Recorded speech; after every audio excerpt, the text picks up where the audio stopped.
Welcome back. Businesses in Singapore are projected to see a salary growth of about 4.3% next year.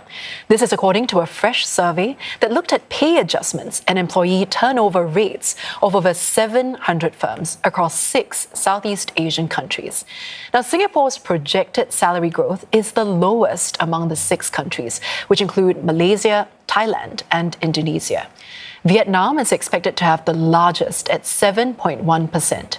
Overall, budgeted salary increases are projected at 5.3% for the region. Singapore is also projected to have the second highest turnover rate among the surveyed countries. Attrition rates vary across industries, with consulting, business, and community services topping the list. The study also found 42% of the businesses citing challenges in hiring or retaining employees. Plus, 63% of them are facing skills gap problems. Now, the most in-demand jobs in the region include those in sales, information technology, and artificial intelligence. The study says this reflects a sharp pivot towards digital and risk-focused capabilities. And to unpack the survey findings, we have Rahul Chawla, who is partner and head of talent solutions for Southeast Asia, Aon. Rahul, great to have you in the studio. Likewise, thank you for having me over here.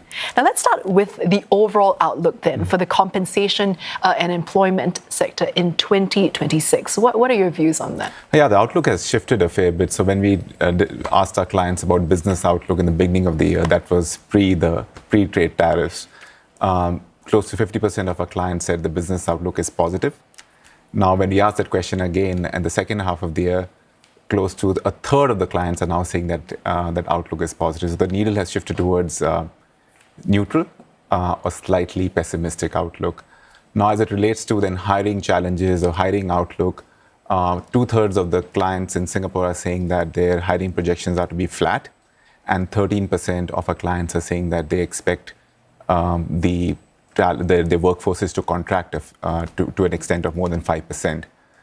Now, then we look at salary numbers, and your report has already covered a 4.3% increase in salary rates for Singapore. That is consistent over the last few years. But we have to keep in mind that there is a headcount dynamic to it. If the headcounts are reducing or they're keeping flat, then the wage bills, the total wage bills of these companies are not increasing to the extent that they were increasing when the headcounts are also increasing. So when you look at some of these sectors like technology, retail, which has also been covered from a standpoint of business closures, they're also seeing high involuntary turnover rate to the extent of around 7% in retail and hospitality.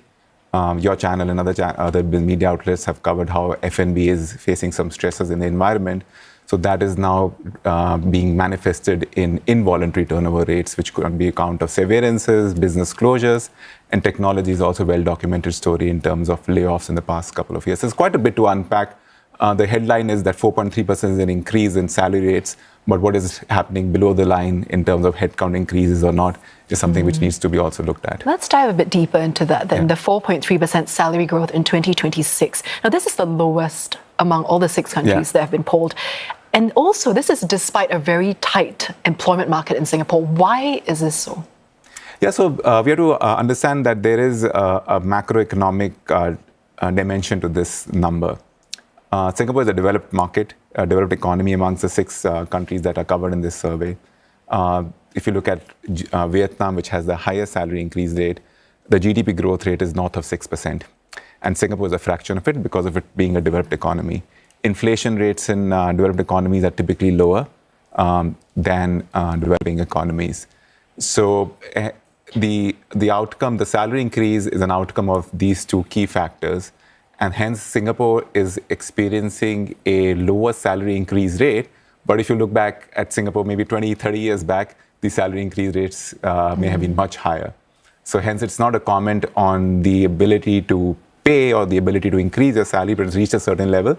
And it won't go beyond it won't grow at the same rate as other economies. Now let's take a look at another finding here that's come up, which is that the attrition rate in Singapore is comparatively high. Again, we're looking at the second highest turnover rate at 19.3%.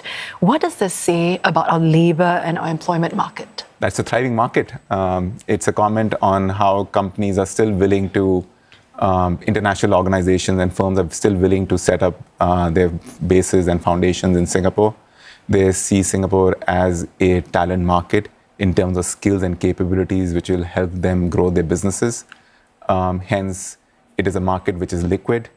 The talent over here is mobile, and companies need to compete effectively in terms of getting the right capabilities and skills for them to grow their revenues, transform their businesses, but also efficiently by making sure that they don't outpay the market. So they have to keep a check and balance over there. Also, the study has also revealed that 42% of businesses report challenges in retaining or hiring employees. So another 63% are also facing skills gap challenges. Now, can you tell us more about why we're seeing this trend at this point? Tough to be a business owner in Singapore, isn't it? So technology is evolving. Needs are evolving in terms of businesses and customers. We also always remind our clients that business transformation from a technology and deployment of technology standpoint is a shorter cycle, 1 to 3 years. But people transformation, skill transformation takes longer. That's typically 3 to 5 years. So as the pace of change is much higher than it was before, businesses are struggling to infuse in capabilities that they really need to accelerate that change. And that's we covered in the report, artificial intelligence, cyber. These are emerging risks and opportunities. Hence, businesses are struggling to a certain extent to infuse these capabilities in their businesses. And given these challenges, what would you say employers can do to optimize the hiring and retention rate? Be close to data, understand the capabilities that are existing in the business, the capabilities that can be brought into the business or can be and then can be relearned in the business. At times, we try to look at the talent market and say, this is a talent which we can buy, but we are struggling to buy. But there may be adjacent talent in the business which may have learnability, which may have curiosity, behavioral skills to embrace these new technologies. So they need to be forensic about what's available inside, within the businesses, what's available externally, and try to get the best of both. And data is a key enabler in that dynamic. Now, from a broader policy perspective, Singapore has been emphasizing skills upgrading, upskilling, reskilling.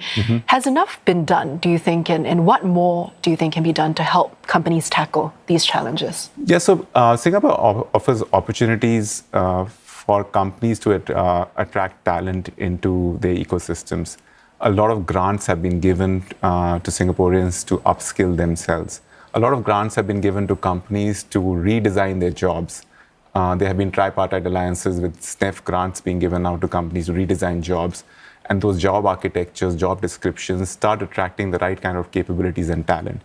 What really needs to be done is to understand what is needed to transform economies, understand risks that are there in the ecosystem, and start translating that into capabilities which a business need. When the capabilities that a business need then translates into skills, and those skills then translate into foundational job architectures which are required to house these skills. I often give the example of a Ferrari. If you want to run a Ferrari on the streets of Singapore, and we have seen those running in the last few weeks, you need to have the right ecosystem.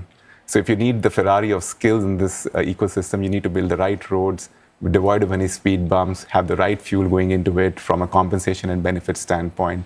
So those are certain areas which really need to be taken care of from an ecosystem standpoint in Singapore. Rahul, thank you so much for sharing your insights with us. I've been speaking with Rahul Chawla from Aon.